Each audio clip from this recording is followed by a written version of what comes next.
Do you know what connects India and Pakistan? More than the border, more than the partition, more than the wars, more even than Kashmir. Do you know what connects them? Roots, shared roots, cultural, historical, societal. Both countries were once part of a subcontinent. They were both colonies of the British Empire. They both got their independence on the same day, August 14, 1947. The only difference is that India got its freedom at midnight. Pakistan got it at the stroke of dawn. And the rest, as they say, is history.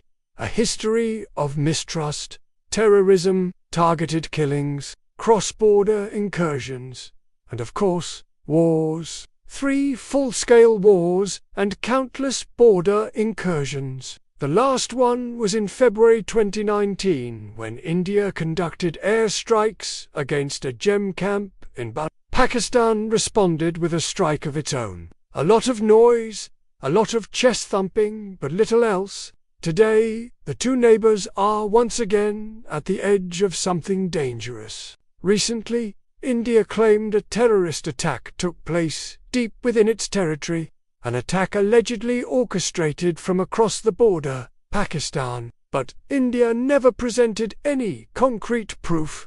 No independent investigation, just accusations, statements, headlines. Pakistan, as always, denied involvement. They said it was a political game. India says it was a matter of national security. But here's the real question. Where is the truth? Who's asking for it? And who benefits from not knowing it? When we don't demand proof, we become prisoners of propaganda. The world remains silent. Global leaders are distracted. International institutions are absent. And 2 nuclear powers are facing off, and no one is stepping in to say prove it, investigate, pause before it's too late. Here's why we should care. Because this isn't just about territory. This isn't about retaliation. This is about lives. Human lives, ordinary lives. War is no longer fought on the battlefield. It's waged on screens, in headlines, in the comments section. It's not soldiers crossing borders anymore.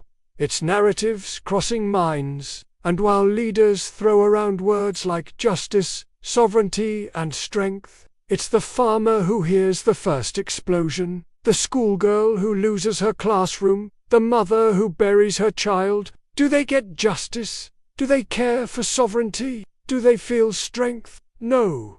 They feel pain. They feel forgotten. They feel like pawns in a game they never agreed to play. Ask any Indian or Pakistani on the street, do you want war? They'll say no, because they've been here before. Kargil, Uri, Pulwama, Balakot, endless news cycles, empty promises, more funerals. We've said this before and we'll say it again. Peace is not just the absence of war. Peace is the presence of dialogue.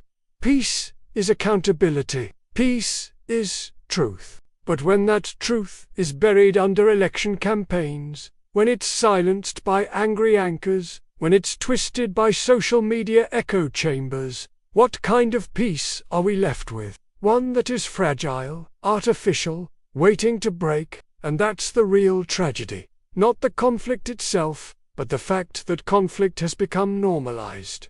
A routine, another week. Another accusation, another funeral, another denial.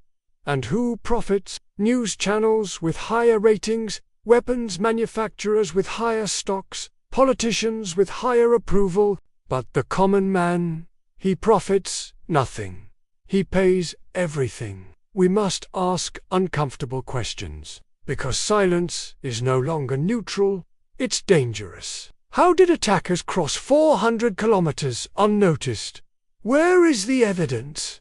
Who verified the intelligence? Why hasn't an international, neutral body stepped in? Why are 2 nuclear nations left to handle accusations like a playground fight? This isn't about patriotism. This is about prevention. This is about protecting our future, not avenging our past.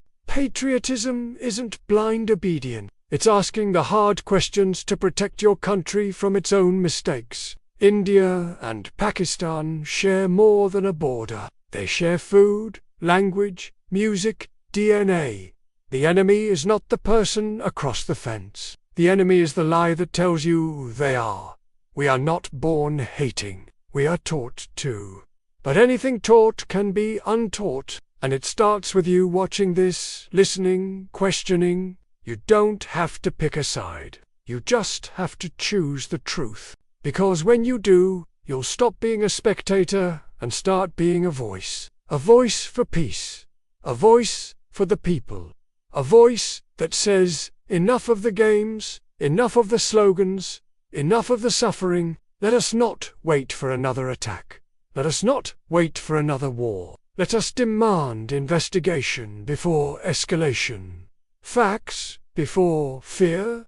Dialogue before destruction. Because if we don't, it won't just be borders that break. It will be everything that holds us together. The internet and social media have revolutionized the way we live, work and interact. But along with the positives, they bring a whole host of negative challenges. One such challenge is the spread of fake news and misinformation. It's become a common tool to mislead people, incite violence, and disrupt public order. Social media platforms are often the first to spread these messages, reaching millions in seconds.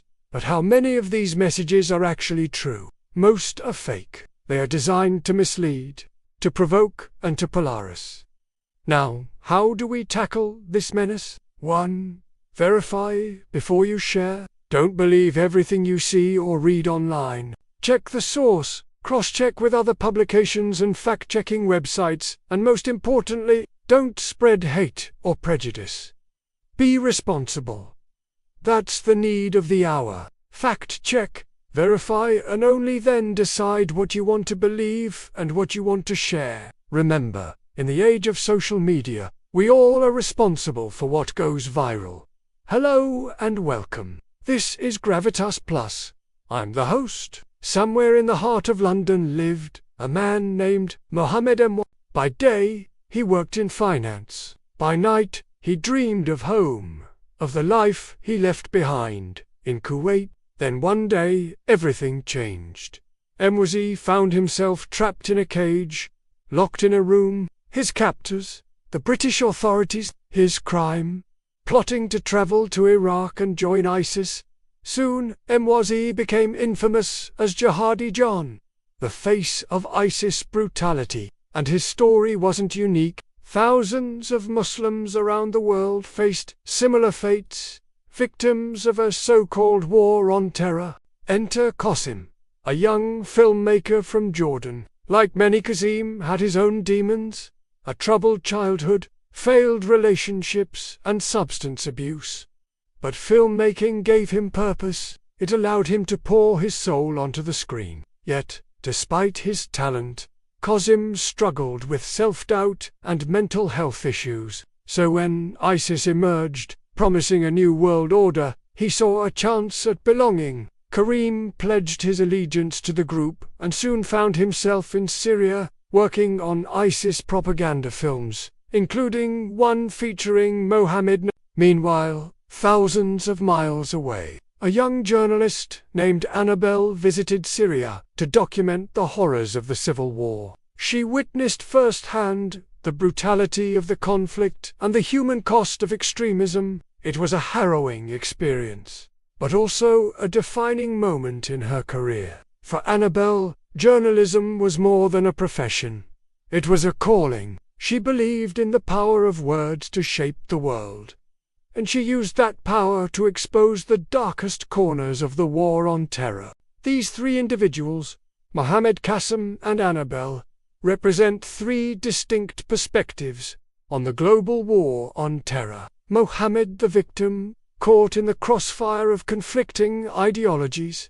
Qasim, the perpetrator, drawn to the allure of extremism. And Annabelle, the witness, bearing the torch of truth in a world consumed by darkness. As we delve into their stories, we'll explore the complexities of the war on terror, the the motivations behind extremism, and the role of media in shaping our understanding of this global conflict. We'll also examine the personal journeys of these characters, their struggles, their choices, and the impact those choices have on themselves and others. Join us as we navigate the murky waters of the War on Terror, where the lines between good and evil are often blurred, and where the pursuit of justice can lead to unintended consequences. That's all for today. If you enjoyed this episode, don't forget to subscribe for more updates. Your support means everything to us. Thanks for watching. I'll see you next time.